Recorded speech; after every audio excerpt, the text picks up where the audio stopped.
नमस्कार दोस्तों, magnet mind institute के डिजिटल प्लेटफॉर्म पर आपका बहुत बहुत हार्दिक अभिनंदन। जैसा कि आप जानते हैं कि हम लोग जो है इस प्लेटफॉर्म पर आज और इससे पहले जो अपने प्रैक्टिस क्वेश्चन है और पीवाईक्यू कर रहे थे और करेंगे। तो आज दोस्तों, आज का हमारा जो नया चैप्टर है वो है सॉल्यूशन, और ये इम्पॉर्टेंट चैप्टर है। और एटलीस्ट कम से कम अपन 2 क्वेश्चन का अपन टारगेट लेके चलते हैं कि इसमें से आने की संभावना है। अब 2 क्वेश्चन मैंने क्यों बोला, उसके पीछे भी एक रीज़न है, क्योंकि इसका लिंक जो है मोल कॉन्सेप्ट के अंदर भी ये टर्म्स दी हुई है। इसके अलावा आपके इक्विलिब्रियम वाला चैप्टर जो है वहाँ भी ये कुछ ना कुछ इसका पार्ट दिया हुआ है कंसंट्रेशन टर्म्स का, और जो चैप्टर सॉल्यूशन है वहाँ भी है।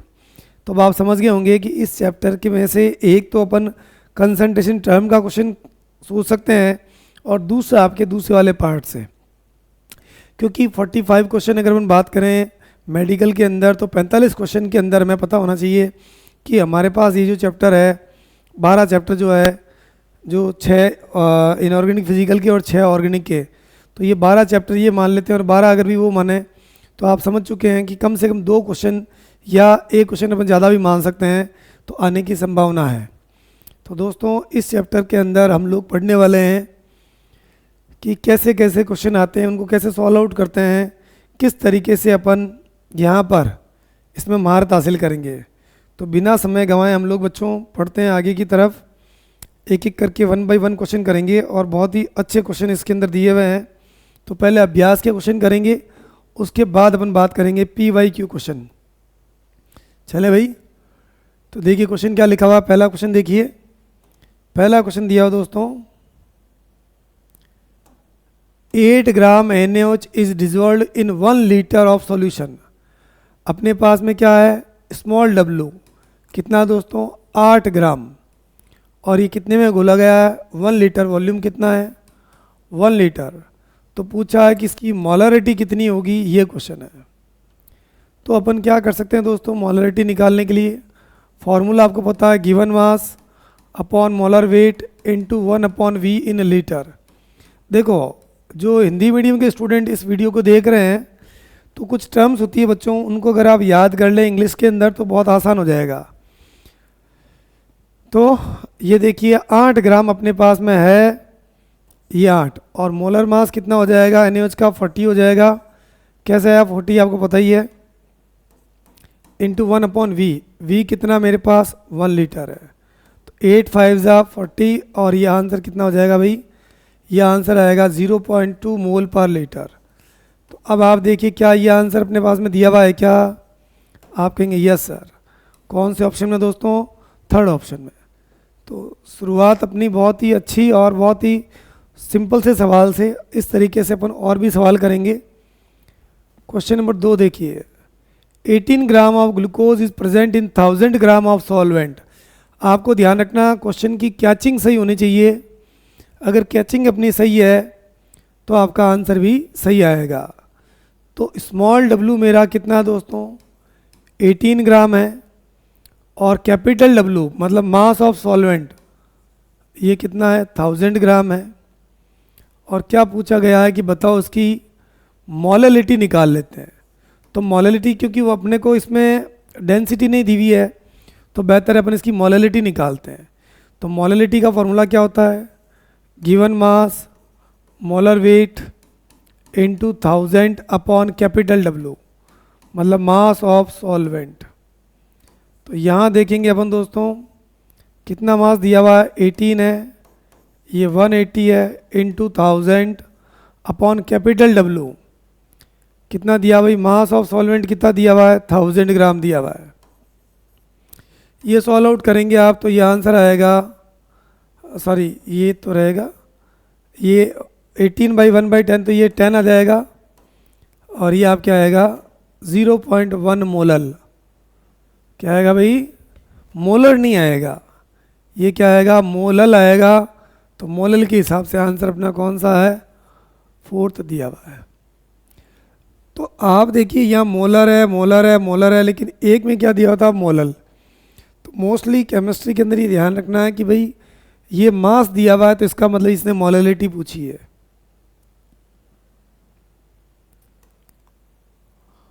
आगे देखो, molarity of a solution of sodium chloride in water containing 5.85 gram of sodium chloride in 500 ml solution. तो ये कंसंट्रेशन की क्वेश्चन है दोस्तों। यहाँ तो बिल्कुल आसान ही आपको लगेगा ये कि क्वेश्चन में किया दिया हुआ क्या, मोलरिटी आपको क्या करनी है, फाइंड करनी है। मोलरिटी आपको क्या करनी है, फाइंड करनी है। अब इसमें दिया हुआ क्या, स्मॉल डब्ल्यू कितना दिया हुआ है 5.85, मोलर वेट दिया और वॉल्यूम कितना दिया है 500 ml। तो आप क्या करेंगे, मोलरिटी का फॉर्मूला लगाएंगे, ये तो करेंगे और क्या करेंगे। तो फॉर्मूला क्या हो जाएगा, गिवन मास मोलर मास, अगर आपने वी ml में लिया तो ये क्या करेंगे आप ऐसे लिख देंगे। तो बताओ क्या हो गया मेरे बच्चे, गिवन मास कितना है 5.85 अपॉन मोलर मास कितना 58.5 इंटू 1000 अपॉन वॉल्यूम कितना है भाई, वॉल्यूम बताओ 500 ml है। ये 2 हो गया, ये जाएगा कितना जाएगा भाई 10 आ जाएगा, आंसर क्या आ जाएगा 0.2 मोल पर लीटर। है कहीं आंसर दिया हुआ, देखो चेक करो, बिल्कुल दिया हुआ है। तो आंसर क्या आएगा 0.2 मोल पर लीटर। तो अब आपके दिमाग में ये बात आ जानी चाहिए कि अगर कंसंट्रेशन का क्वेश्चन अगर आ जाए तो आपको पहले ये देखना है कि इसमें पूछा क्या गया है, दिया हुआ क्या है और करना क्या है। ठीक है भाई, चलें आगे।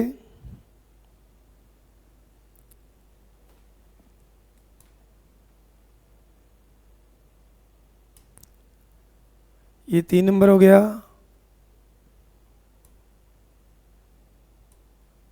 हाँ भाई, क्या लिखा हुआ है, for the preparing of 0.1 m solution of H2SO4 in 1 litre we need H2SO4। मतलब मोलरिटी कितनी दी हुई है 0.1 m है, वॉल्यूम कितना है 1 लीटर है, और पूछा क्या इसमें अमाउंट W पूछा। किसका W पूछा भाई, H2SO4 का। कोई बड़ी बात नहीं है, आप क्या कीजिए फॉर्मूला लगाइए, m इज इक्वल टू क्या हो गया, given mass molar mass into 1000 upon volume in litre. अब ये मुझे दिया हुआ कितना 0.1 है, W आपको निकालना है, मोलर वेट कितना होता है H2SO4 का, H2SO4 का मोलर वेट होता है 98 इंटू ये क्या हो गया भाई 1000 अपन वॉल्यूम कितना है 1 लीटर। सॉल्व ही तो करना है इसको, और करना क्या, ये 10 आ जाएगा। तो W कितना हो गया बेटा 98 अपॉन ये 1000 भी नीचे आ जाएगा 10,000 आ जाएगा। तो 0 पॉइंट, कहीं गड़बड़ तो नहीं की है, अरे भाई वॉल्यूम 1 लीटर में है तो यहाँ ये थोड़ी आएगा, ये हटाना पड़ेगा ना।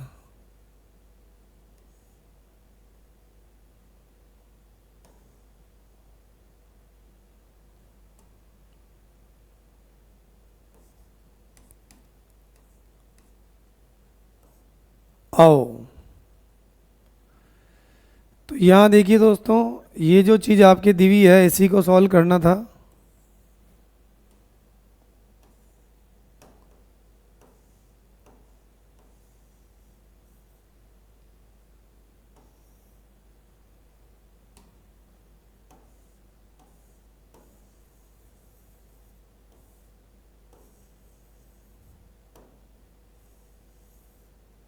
लो देखो भाई,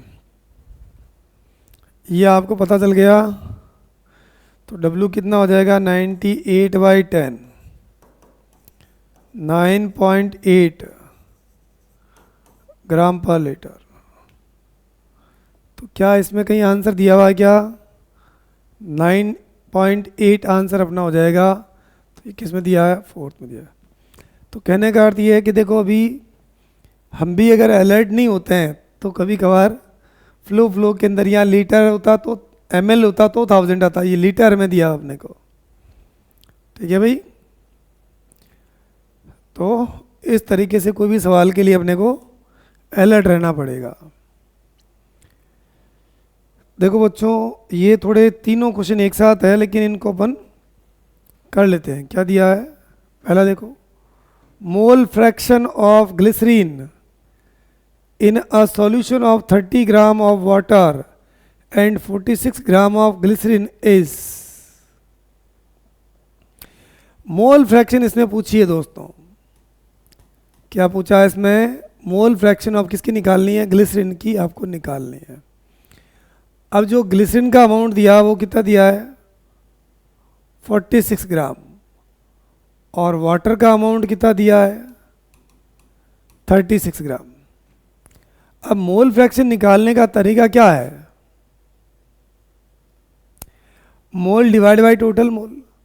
इसका मोलर मास में निकालू, ग्लिसरीन आपने पढ़ा होगा, जैसे आपने देखा होगा कि ये CH है, OH, CH2OH, और ये क्या CH2OH, यही तो होता है। तो ये हो जाएगा बेटा 12 तिया 36, 36, ये 5, और ये कितना हो गया 51।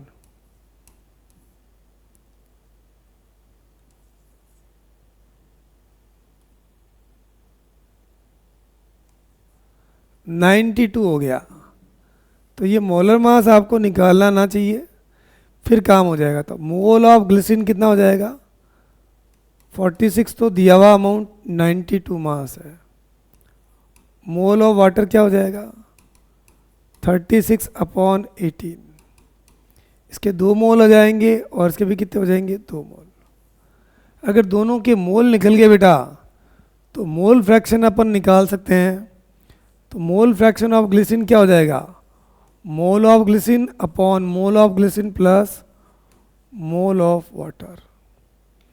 तो ग्लिसरीन के मोल कितने हैं, 2 है, टोटल मोल कितने हैं, 2 + 2 4। तो ये क्या हो जाएगा भाई, 2/4, 1/2, 0.5 आ जाएगा।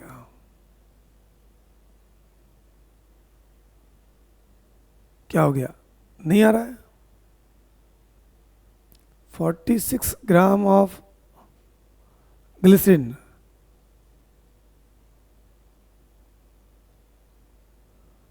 तो ये तो इसमें आंसर यही आना चाहिए।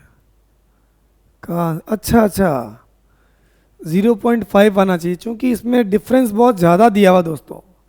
तो इसके क्लोजेस्ट आंसर चूज करना पड़ेगा आपको। इसमें क्या करना पड़ेगा आपको, क्लोजेस्ट आंसर चूज करना पड़ेगा। और अगर आप देखिए इसमें सबसे क्लोज आंसर कौन सा है, देखो अभी एक बार दोबारा देख लेते हैं। इसका मोलर मास ग्लिसरीन का कितना आ जाएगा, C3H5OH होल थ्राइस, ठीक है ना, 36, और ये 5, और ये 17 तिया 51।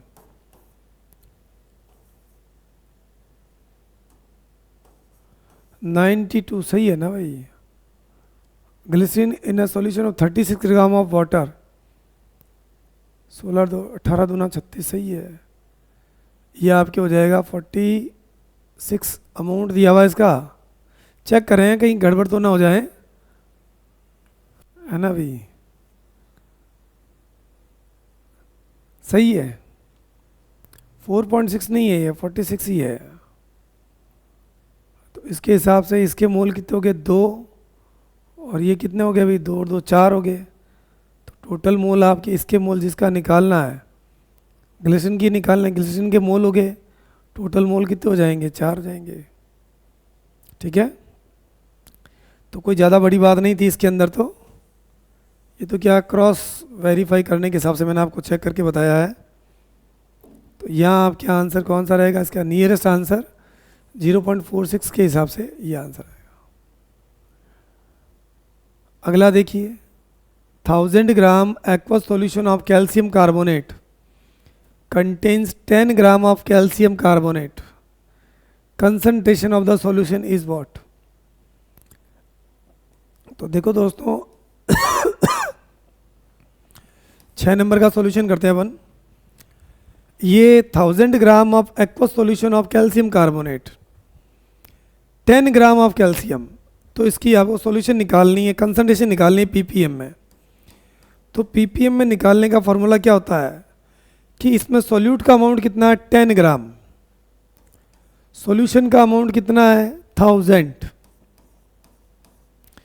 इंटू 10 की पावर क्या होता है 6, ये कैंसिल हो जाएगा तो ये ऊपर जाएगा तो 10 की पावर क्या हो जाएगा 4 आंसर आ जाएगा। और 10 की पावर 4 का मतलब क्या हो गया, ये पड़ा अपने पास में 4th option. What is the normality of 1m(H3PO4)?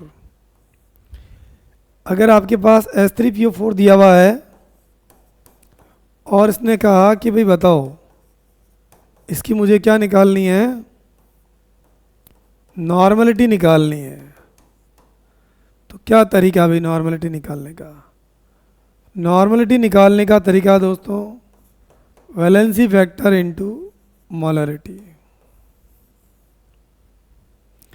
तो वैलेंसी फैक्टर कितना हो गया इसका, H3PO4 जो होता है ये एसिड है, इसकी बेसिसिटी 3 होती है, तो ये हो जाएगा 3 और मोलरिटी कितनी है 1, तो आंसर कितना हो जाएगा भाई 3n आंसर आ जाएगा, जो किस में दिया हुआ है 4th ऑप्शन में।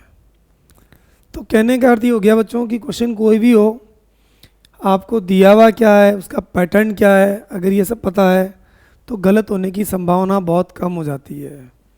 ठीक है, कभी कभार कोई क्वेश्चन जो होता है ना, हम चाहते हैं उसका आंसर कुछ और ही दिया हुआ हो, तो वहाँ थोड़ा दिमाग लगाना पड़ता है, करके देख सकते हैं। Molarity of 0.2 Na2CO3 solution will be, अब ये सोडियम कार्बोनेट है, अगर आप इसको आयनाइज करेंगे तो क्या आएगा 2 मोल सोडियम कार्बोनेट आयन। इसकी मोलरिटी कितनी होगी, तो आपको पता है n इज इक्वल टू क्या होता है वैलेंसी फैक्टर इनटू मोलरिटी।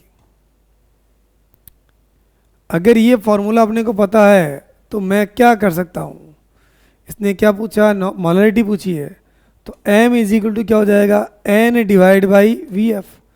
तो इसका वैलेंसी फैक्टर कितना भाई 2 ही तो होगा, तो ये क्या हो जाएगा n कितना दिया है 0.2 अपॉन ये कितना है 2, तो आप देख रहे हो 0.2 अपॉन 2 ये कितना आ जाएगा 0.1 आएगा। आंसर कौन सा हो गया भाई 3rd। आगे देखिए normality of 0.3 m phosphorous acid is what. अब अगर आपको उसका फॉर्मूला नहीं आता है तो फिर अपन यही ख़त्म हो जाएगा, फॉस्फोरस एसिड है ये। देखो दोस्तों HPO3 का नाम होता है मेटाफॉस्फोरिक एसिड, H3PO2 को कहते हैं हाइपोफॉस्फोरस एसिड, H3PO3 को कहते हैं फॉस्फोरस एसिड, और H3PO4 को कहते हैं फॉस्फोरिक एसिड। आपको पता होना चाहिए इसकी जो बेसिसिटी कितनी होती है 3 होती है, और इसकी कितनी होती है 2 होती है। बेसिसिटी पता होना चाहिए, उसकी क्षारकता पता होनी चाहिए आपको। तो क्या देखा आपने normality of 0.3 m phosphorous acid क्या हो जाएगा बताओ। तो नॉर्मलिटी इज इक्वल टू क्या होता है valency factor into molarity. Valency factor कितना हो गया इसका 3 है, 3 कहाँ 2 ही है ना रे। फॉस्फोरस एसिड का कितना हो गया, तो मोलरिटी कितनी हो गई इसकी 0.3 m, तो आंसर क्या आएगा 0.6 m। क्या आंसर दिया हुआ है कहीं, बिल्कुल दिया हुआ, कौन से ऑप्शन में 2nd में। आगे देखिए the molarity of pure water is what. Pure water जो है उसकी मोलरिटी क्या होती है, तो मोलरिटी का मतलब क्या होता है मोल डिवाइड बाई वॉल्यूम। तो दोस्तों इस सवाल में आपको पता होना चाहिए कि अगर वाटर है, मोलरिटी हमेशा पर लीटर की निकाली जाती है। अगर 1 लीटर है तो इसका मास जो रहेगा ऑलमोस्ट इक्वल टू, मैंने क्या मान लिया, एक ही होती है वैसे, आपको पता है इसका मास तो इतना ही आएगा 1000 ग्राम, ऑलमोस्ट क्या 1000 ग्राम हो गया। तो मोलरिटी क्या होगी, मास कितना हो गया 1 लीटर का 1000, मोलर वेट कितना हो गया 18, इंटू वॉल्यूम कितना होता है 1 लीटर। ये सॉल्व अगर आप करेंगे तो आंसर क्या आएगा 55.5 मोल पर लीटर। आंसर कौन सा, सेकंड इज करेक्ट आंसर। ये आपने नोट कर लिया कि आपके 10वीं का आंसर ये रहेगा।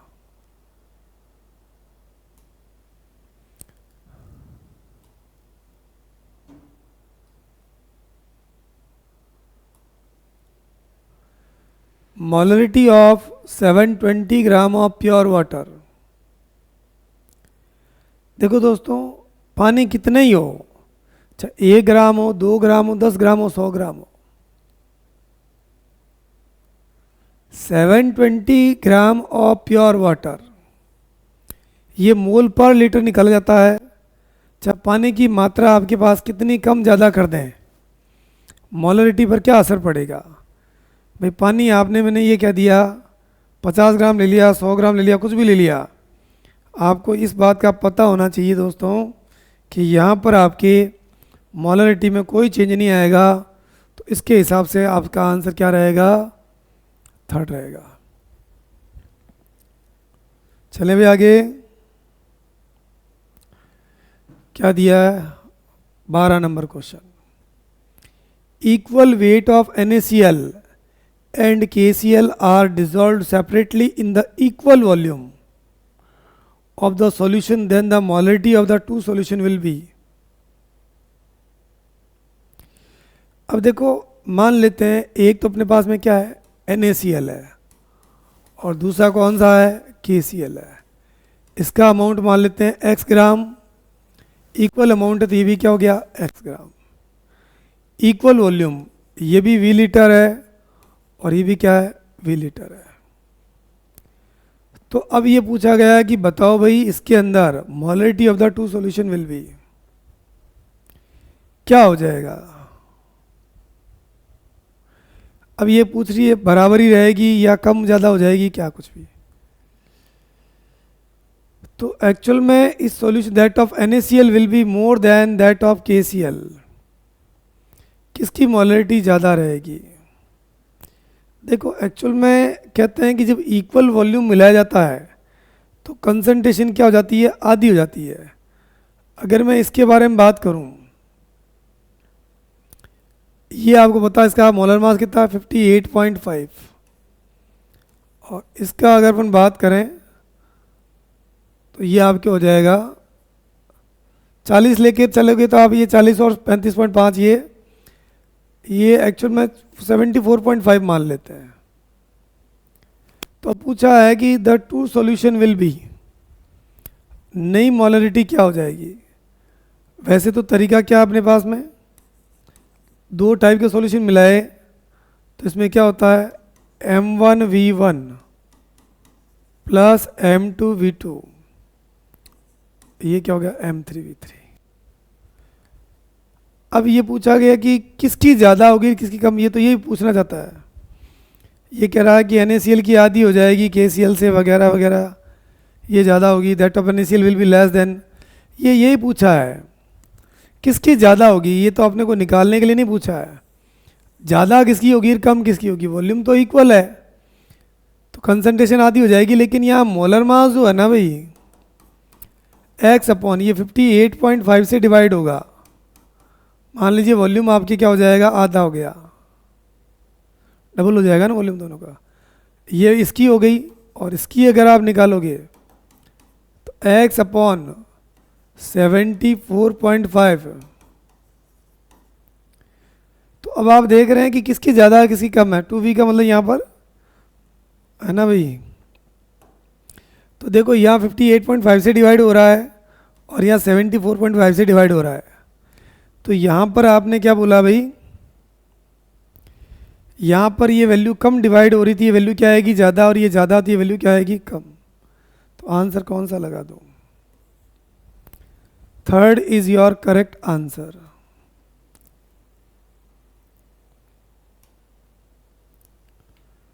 अगला देखिए, the mole fraction of oxygen in mixture of 7 gram of nitrogen and 8 gram of oxygen is.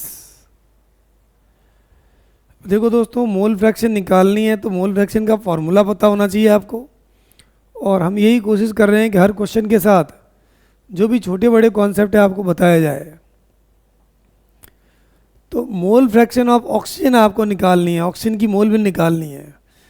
अब इसमें W जो दिया है 7 ग्राम क्या है, नाइट्रोजन है, और ऑक्सीजन कितना है 8 ग्राम क्या है, ऑक्सीजन है। इनका पहला काम होता है मोल निकाल लेना। तो मोल ऑफ N2 कितना हो जाएगा, 7 डिवाइड बाई 28, 0.25 आ जाएगा। मोल ऑफ O2 कितना आ जाएगा, 8 डिवाइड बाई 32, ये भी 0.25 हो गया। अगर ये दोनों आ चुके हैं तो आपको क्या पूछा है, ऑक्सीजन की मोल फ्रैक्शन निकालनी है। क्या करोगे, ऑक्सीजन के मोल कितना है 0.25, टोटल मोल कितना हो जाएगा 0.5, कैंसिल करोगे तो 2 से डिवाइड होगा, 0.5 आंसर आ जाएगा। तो ऐसा क्वेश्चन हमने पहले भी किया था, अब भी कर रहे हैं, और इसका आंसर आपको पता चल गया होगा दोस्तों। क्या आएगा भाई, your answer will be second. आगे चले भाई। In a solution of 7.8 gram of benzene and 46 gram of toluene, benzene कितना 7.8 है और टोलुइन कितना 46 है। The mole fraction of benzene is, benzene की मोल फ्रैक्शन क्या होगी, कर सकते हो,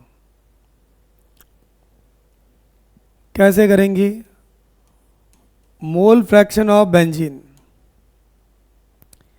कैसे निकालोगे आप। ये है 7.8 ग्राम, 7.8 ग्राम बेंजीन, ठीक है भाई, in a solution of 7.8 gram benzene and 46 gram of toluene. तो पहला आपके एक तो ये तरीका है कि आप फिर मोलर मास से डिवाइड करोगे, बेहतर क्या है,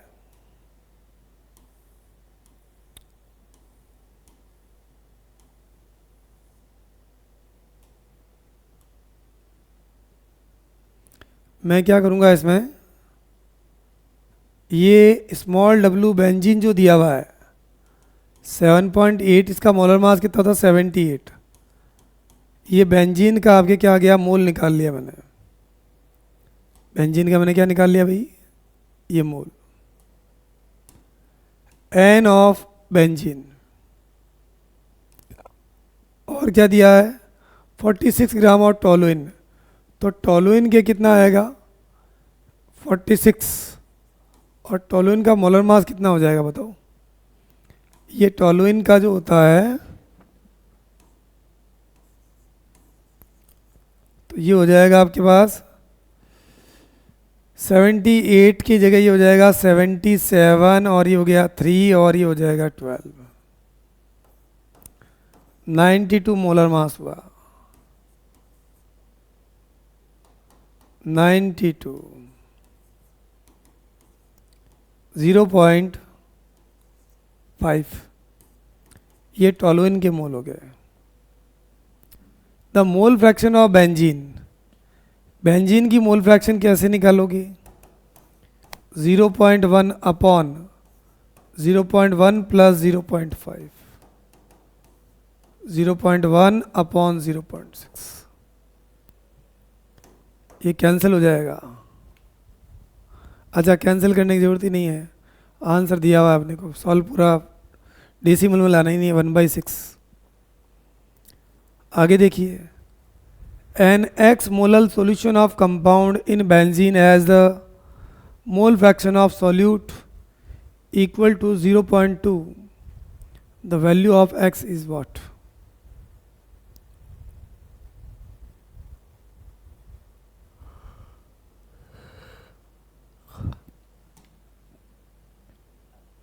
यहीं पर कर लेते हैं।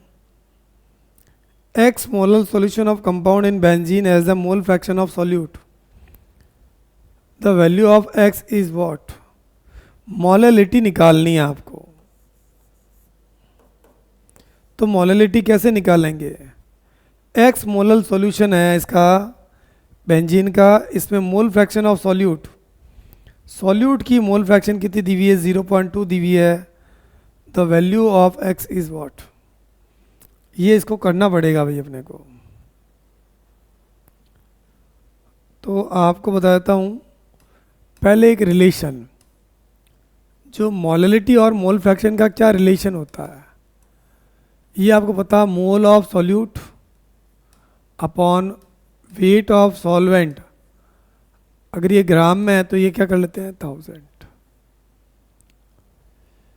अब आपको पता है कि अगर मुझे इसको भी फ्रैक्शन में कन्वर्ट करना है तो मोलर वेट ऑफ सॉल्वेंट से मैं मल्टीप्लाई भी कर देता हूँ और डिवाइड भी कर देता हूँ। ये सॉल्वेंट है, ये मैं फॉर्मूला निकाल के बता रहा हूँ आपको। तो आप देखेंगे कि ये जो चीज़ हो गई, इसको मैंने क्या मान लिया? मोल ऑफ सॉल्वेंट NB आ जाएगा।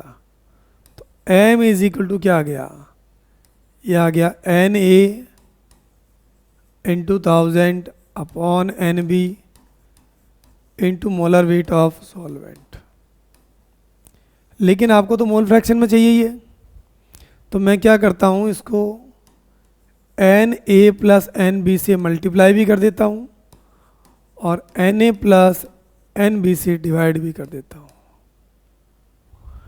अगर ये दोनों चीज़ें आपने देखी है,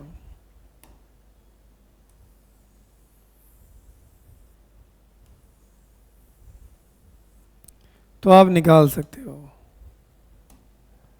क्या आएगा भाई? M इज इक्वल टू, ये हो जाएगा आपके पास XA इंटू 1000 अपॉन, ये क्या हो जाएगा भाई? XB into molar weight of solvent. तो यहाँ अब आपको पता चल चुका है दोस्तों कि अगर मुझे XA क्या है? सॉल्यूट की मोल फ्रैक्शन है। XB क्या है? ये ध्यान रखना भाई, ये जो लिखा ना, XA क्या है? Na upon Na plus NB है, और XB क्या है मेरे पास? NB upon Na plus.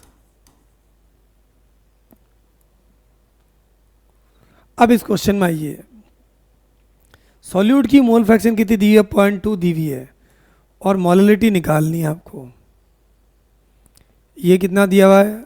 0.2 into 1000, तो ये कितना हो जाएगा भाई? ये हो जाएगा 0.8, क्योंकि आपको पता होना चाहिए XA प्लस XB, इसका सम कितना होता है? 1 होता है। और मोलर मास ऑफ सॉल्वेंट कितना होता है? पानी है ना, ये पानी में तो पूछा है। इन बेंजीन है, या बेंजीन पानी नहीं जाएगा भाई, यहाँ पर ये जाएगा 78 जाएगा। पानी के अंदर थोड़ी है, आपको जो मोल फ्रैक्शन निकालनी है बेंजीन में निकालनी है। ये गया, ये कितना आ जाएगा? 1/4। और ये काटेंगे तो कितना हो जाएगा भाई? 250। तो 250 अपॉन 78। अब आपको आइडिया हो गया होगा कि अगर मैं 8 से काटूँ तो ये 3 के आसपास आंसर आना चाहिए। ये दिया हुआ 3 के आसपास, कौन सा हो जाएगा? Second answer. ठीक है, तो यहाँ इसमें मैंने क्या सिखाया बेटा? यहाँ मैंने सिखाया आपको फॉर्मूला, अगर आप भूल जाते हो तो कैसे निकालते हैं। फॉर्मूला निकाल करके आपको सॉल्यूशन करना मैंने सिखाया है। चलूँ आगे।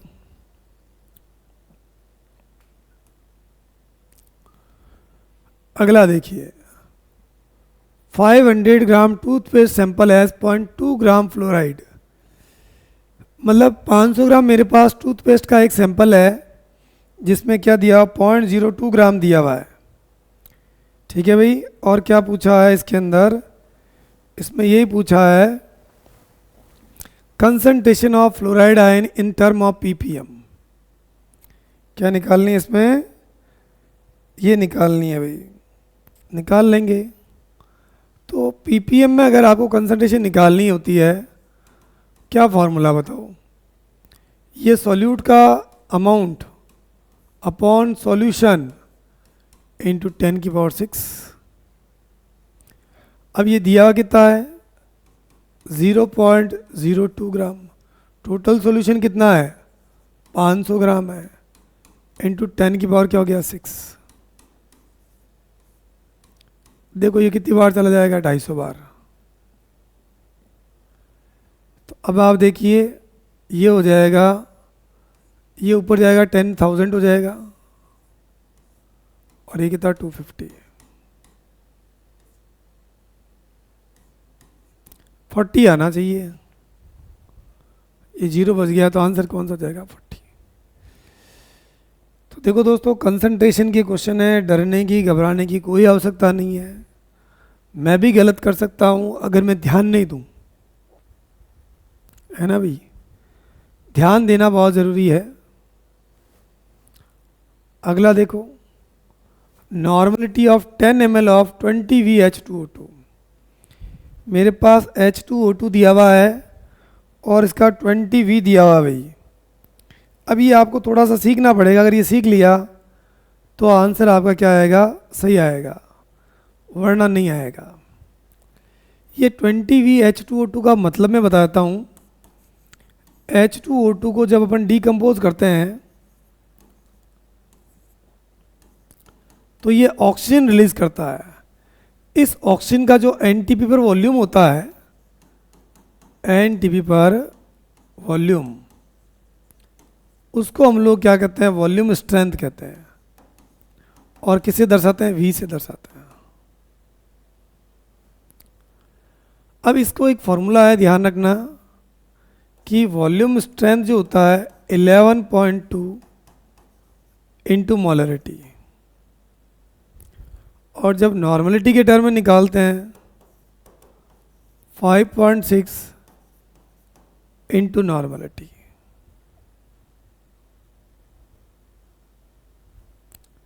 तो अब आप देखो, इसमें अगर आपको दिया हुआ है तो मैं ये कह सकता हूँ कि क्या आंसर आ जाएगा, ये दिया हुआ आपके 20/5.6। ये पहले था, अब तो इस सिलेबस में नहीं है, लेकिन जेई में आ सकता है, ज़्यादा डिफ़िकल्ट नहीं है। ये 3.58 के आसपास आएगा, सेकंड ऑप्शन में दिया हुआ है। तो मैंने आपको बताया वी का मतलब क्या है, यहाँ वॉल्यूम स्ट्रेंथ, और वॉल्यूम स्ट्रेंथ क्या कहलाती है, H2O2 का डिकम्पोजिशन या विघटन होने के बाद जो एनटीपी पर जो ऑक्सीजन का वॉल्यूम होता है उसे वॉल्यूम स्ट्रेंथ कहते हैं, वी से लिखते हैं। फॉर्मूला कौन सा याद करने लायक था आपके, तो आप कह सकते हो कि सर ये फॉर्मूला आप याद कर लो, ये वाला भी याद कर लो। हो गया भाई।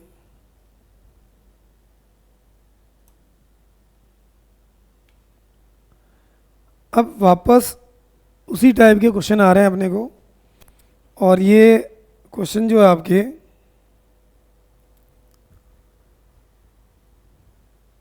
करते हैं भाई, H2O2 सॉल्यूशन जो है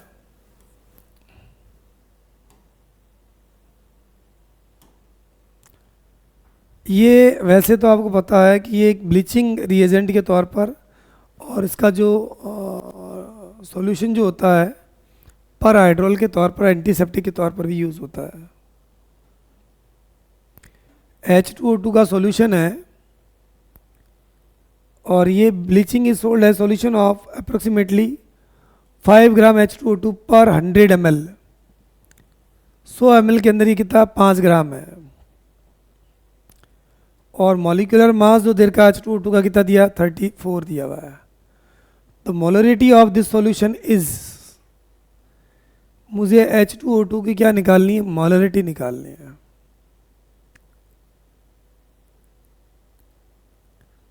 निकल जाएगा।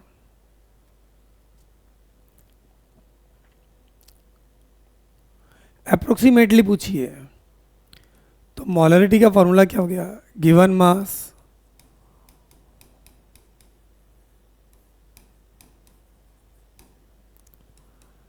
H2O2 को मास क्या है 5 ग्राम, वॉल्यूम कितना हो गया 100 ml, मोलर मास कितना 34।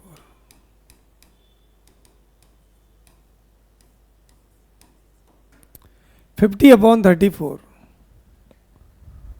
अगर ये 60 होता तो 2 बार चला जाता, लेकिन ये 34 है ना भाई, तो 1.2 आंसर आ जाएगा इसका। अप्रोक्सीमेट पूछा ना, एग्जैक्ट नहीं पूछा है, तो कैलकुलेशन करने की जरूरत ही नहीं थी। आगे देखिए, आगे क्या दिया बेटा, normality of 10% W/V H2SO4 solution is nearly, normality पूछी है आपसे, तो नॉर्मलिटी क्या हो जाएगी, given mass molar weight int, molar weight नहीं भाई, क्या ये इक्विवेलेंट मास इंटू अगर वॉल्यूम ml में है, ये फॉर्मूला आपके पास है, इसका यूज कर सकते हो आप। कैसे करोगे, अब इसमें स्मॉल w कितना हो गया 10 ग्राम, वॉल्यूम कितना हो जाएगा भाई, ऊपर परसेंटेज में दिया तो 100 ml ही हुआ, और इक्विवेलेंट मास ऑफ H2SO4 जो होगा वो क्या होता है, मोलर मास कितना है इसका अणु भार 98 डिवाइड बाई 2 49 आ जाएगा। अब कर लो इसको, ये 10 है 49 है 1000 है, वॉल्यूम कितना हो गया भाई 100, तो 100/49, तो लगभग आपके 2 पॉइंट समथिंग आएगा। तो इसमें आपके दिख ही रहा है आंसर, बाकी डिफरेंस बहुत बड़े बड़े हैं। तो यहाँ आपने देख लिया बेटा, क्या आंसर आएगा बताओ, आ गया, बस 2 निकाल लिया आपने। आगे देखिए,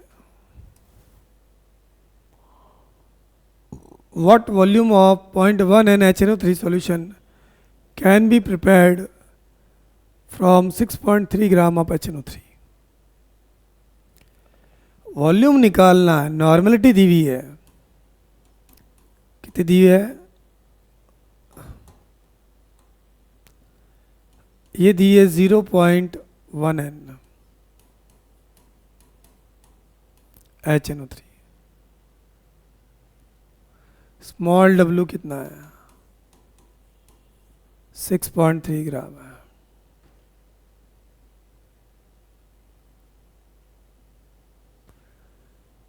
वॉल्यूम पूछा, निकाल लीजिए, तो नॉर्मलिटी इज इक्वल टू क्या हो गया, given mass equivalent mass, volume litre में ही पूछा है तो ये मैंने लीटर लिख दिया। इसका इक्विवेलेंट मास कितना होता है भाई 63/1, 63 ग्राम पर इक्विवेलेंट, ये आ गया 0.1, W 6.3, 63, वॉल्यूम आपको निकालना है, ये गया 10, ये गया 10 आ गया, कैंसिल होने से v इज इक्वल टू क्या हो गया 1, v इज इक्वल टू क्या आ गया 1 लीटर आ गया। तो कोई इसमें बड़ी बात नहीं थी, ये तो फॉर्मूला था, उसका यूज़ किया था। लैंग्वेज आपको घुमा फिरा कर कैसी दे दी जाती है भाई, इतनी इंग्लिश तो आनी चाहिए, चाहे हिंदी मीडियम का बच्चा भी हो। तो अगला देखिए, a molal solution is one that contains 1 mole of a solute in. क्या बोला, एक मोलल सॉल्यूशन जो है वह होता है जो 1 मोल ऑफ सॉल्यूट इन।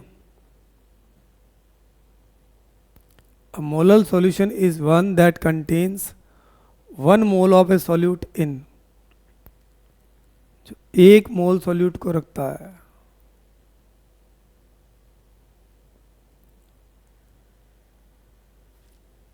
कर सकते हो दोस्तों, कोई बड़ी बात नहीं है।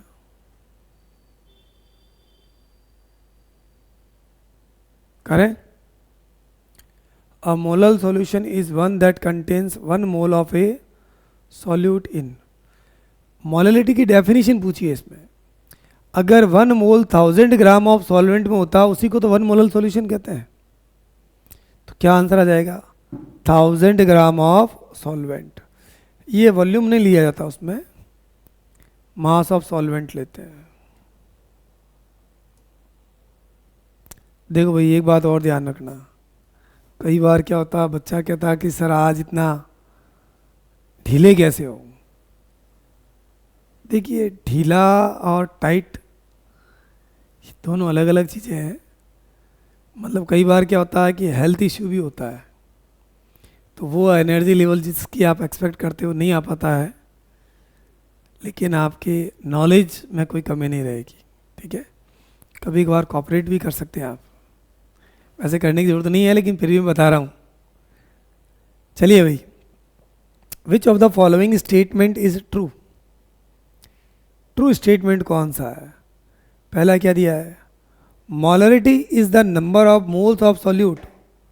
ट्रू पूछा आपसे, molarity is the number of moles of solute dissolved in per litre of solvent.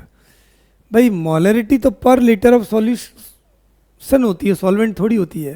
तो ये तो फॉल्स हो गया कि मोलरता क्या है। ये कह रहा है 1 लीटर विलायक में आयतन में जो मोलों की संख्या होती है उसको कहते हैं, गलत बात है। 1 लीटर विलियन के आयतन में जो मोल होते हैं, number of mole of solute present in per litre of solution, false हो गया। The molarity and normality of a solution of sodium carbonate are same. कैसे सेम हो जाएगी, मोलरिटी नॉर्मलिटी जो है सोडियम कार्बोनेट है, वैलेंसी फैक्टर अलग अलग है, तो ये भी फॉल्स हो गया। सी देखते हैं, अब 2 फॉल्स हो गए तो 2 तो आपके किसी में है नहीं, तो आंसर तो डी बनना चाहिए। Molarity of a solution is defined as the number of moles of solute dissolved in 1000 gram of solution थोड़ी होता है, 1000 ग्राम विलियन थोड़ी लेते हैं, 1000 ग्राम विलायक लेते हैं, तो ये भी फॉल्स। तो अब आप नहीं पढ़ो तो भी आंसर तो चौथा ही है। The ratio of mole fraction of solute and solvent is in the ratio of their respective moles. बिल्कुल सही बात है, मोल fraction of solute and solvent is in the ratio of their respective moles, कि कौन कितना है। इसका मतलब ये मेरा आंसर क्या हो गया, ट्रू है। रेस्पेक्टिवली कोई चीज़ कितनी है आपकी, उसका फ्रैक्शन कितना है। Ratio of mole fraction of solute and solvent is in the ratio of the respective mole. सही बात है, उसके मोल के रेस्पेक्ट में टोटल की कंपैरिजन में कितना वही आपके सही है। अगला देखिए, 2 बोतल है ए एंड बी, एक में 1 मोलर सॉल्यूशन है, एक में 1 एम एक्वा सॉल्यूशन है सल्फ्यूरिक एसिड का। तो बताओ कौन ज़्यादा कंसनट्रेट होगा। देखो भाई, ये आपके 2 बोतल दी हुई है,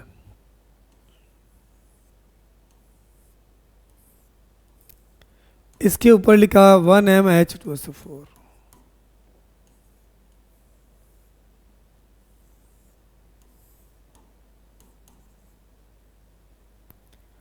और ये दिया 1 MH2SO4। अब इसमें ये बताना है कि किसकी कंसंट्रेशन ज़्यादा है। तो इसका मतलब तो ये जो 1 मोल है, इसका 1 मोल वो 1 लीटर में है। किसमें है? 1 लीटर में है। और यहाँ पर ये जो है 1 मोल, ये किसमें है? 1000 ग्राम वाटर में है। तो पानी की मात्रा इसमें क्या होगी? ज़्यादा होगी। पानी की मात्रा क्या होगी? ज़्यादा। यहाँ पानी की मात्रा क्या हो जाएगी? कम, क्योंकि लीटर के अंदर जो सॉल्यूशन है उसमें वो भी तो इंक्लूड है, यहाँ तो प्योर पानी है।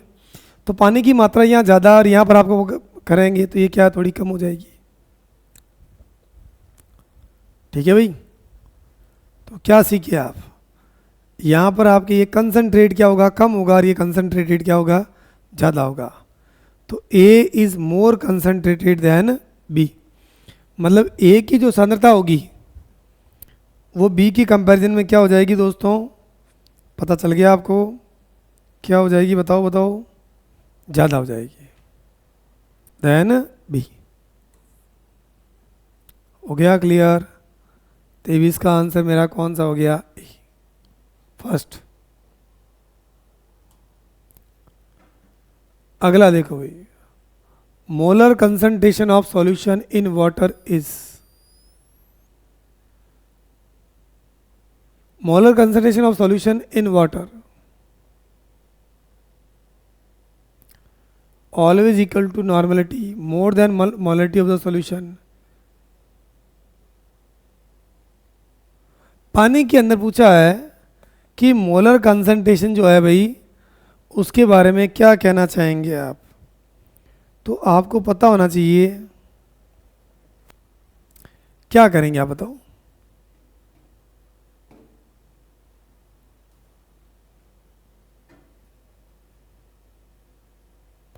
पानी के अंदर डाल देंगे किसी चीज़ को और उसकी मोलर सांद्रता क्या हो जाएगी?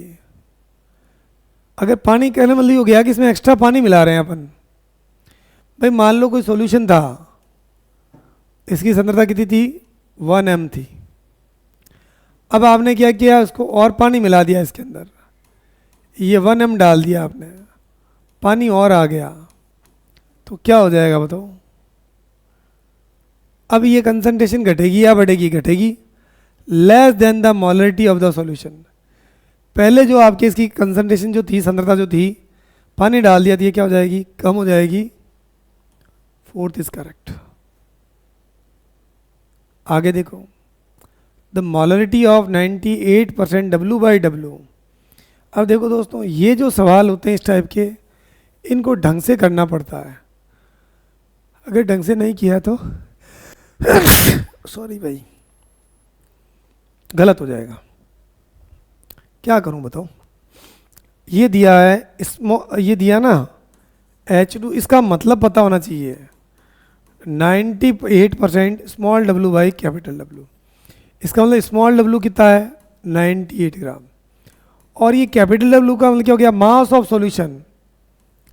ये कितना मानेंगे अपन? 100 ग्राम।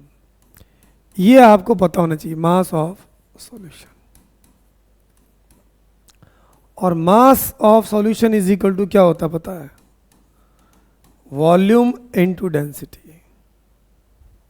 Volume into density. V कितना हो जाएगा? वॉल्यूम कितना हो जाएगा? तो अपन वॉल्यूम निकाल लेते हैं क्योंकि इसमें मोलरिटी पूछी है। तो मास ऑफ सॉल्यूशन कितना? 100 है। डेंसिटी कितनी दी हुई है? 1.8। तो ये ml में आ गया भाई। अब जब सारा आ गया तो अब अपन निकाल लेंगे। तो मोलरिटी इज इक्वल टू क्या हो जाएगा? Given mass molar weight 1/V। V कितना हो गया? 100। सॉरी ये ml में ना, तो ये मैंने क्या किया, पहले फॉर्मूला ही लिखा। तो बताओ भाई क्या हो गया? मोलरिटी, मास कितना है? 98। मोलर मास कितना आ गया? ये भी 98 है। इनटू ये क्या आ गया? 1000। सही है। वॉल्यूम कितना है? 100, 1.8 कैंसिल किया,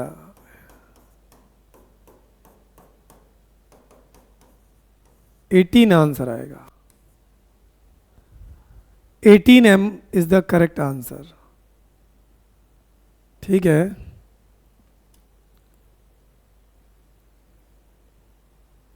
अगला देखिए क्वेश्चन।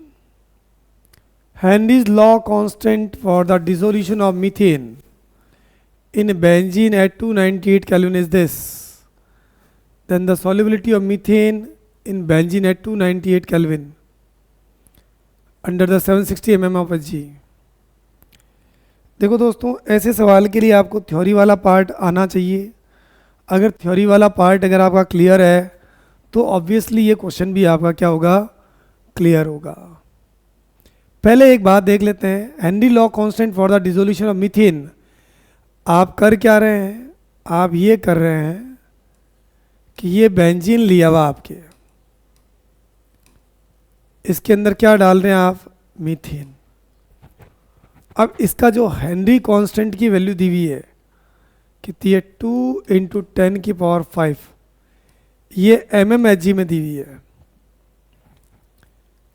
अब ये पूछा है कि मोल फ्रैक्शन के टर्म में वो आपको क्या करनी है, इसकी निकालनी है।